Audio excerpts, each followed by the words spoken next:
গেল। আরে শুধু দাঁড়িয়ে ভিডিও করতে হবে না, এদের জন্য একটা হাততালি দিতে হবে তো। আরে হাততালি দি। আরে ঠাকুর প্যান্ডেলে প্যান্ডেলে ঘুরে পা ব্যথা হয়, কিন্তু হাতে তো ব্যথা হয় না।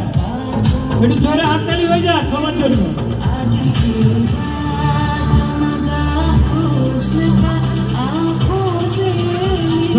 চলে আসুন।